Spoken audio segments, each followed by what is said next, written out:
नमस्कार, मैं तुषार गौतम। आप देख रहे हैं न्यू भारत न्यूज। 23 नवंबर को परिणाम आने वाले हैं महाराष्ट्र और झारखंड के चुनाव का। इससे पता लगाया जा सकता है एग्जिट पोल के अंदर एनडीए को बढ़त मिल रही है, कांग्रेस इंडिया अलायंस को बढ़त नजर नहीं आ रही है दोनों जगह। लेकिन झारखंड में थोड़ा टक्कर है। लेकिन इससे लगाया जा सकता है कि महाराष्ट्र के अंदर जिस तरह से बीजेपी ने तैयारी करी है, एनडीए गठबंधन ने तैयारी करी है, सीटों का बंटवारा किया है, जिस तरह से समझौता किया पार्टियों के बीच में, इससे लगता है कि इनकी स्ट्रेटेजी सफल नजर आ रही है। हरियाणा विधानसभा चुनाव को आप देखिए, किस तरह से बीजेपी हार रही थी चुनाव और किस तरह से बीजेपी जीत जाती है। विपक्ष भले किस तरह के आरोप लगा रहा है, राहुल गांधी बहुत अलग अलग तरह के आरोप लगा रहे हैं कि ईवीएम में गड़बड़ी है, धांधली हुई है, लेकिन फिर भी चुनाव जीते। क्यों आखिरकार बीजेपी की जो रणनीति है कांग्रेस क्यों नहीं समझ पा रही है? महाराष्ट्र के अंदर अच्छा कर सकते थे प्रदर्शन, लेकिन क्यों नहीं कर पाई इंडिया अलायंस और कांग्रेस? राहुल गांधी जगह जगह घूमते नजर आ रहे हैं। क्यों उनकी स्ट्रेटेजी लीक हो जाती है और बीजेपी उसको चुरा लेती है और बीजेपी उस पर काम करने लग जाती है और एनडीए अलायंस को सफलता मिलने लग जाती है? इसके पीछे हाथ बताया जाता है अमित शाह का। जिस तरह से अमित शाह ने एक टीम बना रखी है महाराष्ट्र इलेक्शन के लिए, 182 लोगों की उसने 6 महीने पहले ही अमित शाह ने एक टीम बना दी थी। सर्वे को भी लीक नहीं होने दिया। राजस्थान के अंदर, हरियाणा के अंदर विधानसभा चुनाव में कांग्रेस के सर्वे पहले ही लीक हो गए।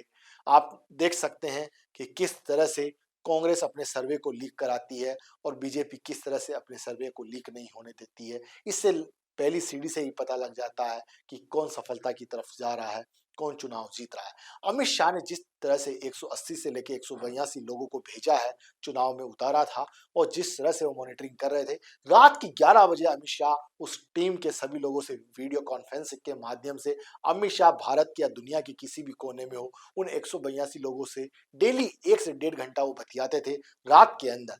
दिन भर उनका समय नहीं मिल पाता था, लेकिन रात के समय बताया जा रहा सूत्रों के हवाले से 11 बजे से लेकर 12 बजे तक, और कभी कभी 12-1 बज भी बजाया कर देते थे। और जिस तरह से वो मंथन करते थे 182 लोगों से कि महाराष्ट्र में किस तरह से हमको सफलता मिले, और जिस तरह से राजनीतिक पंडितों का कहना है कि अमित शाह ने जिस तरह से मेहनत करी है, क्योंकि राष्ट्रीय अध्यक्ष भले जेपी नड्डा हो, लेकिन जिस ढर्रे से वो चले आ रहे हैं, जिस तरह से वो काम कर रहे हैं, अमित शाह और जेपी नड्डा आपस में एक दूसरे के बीच में इंटरफेयर नहीं करते हैं।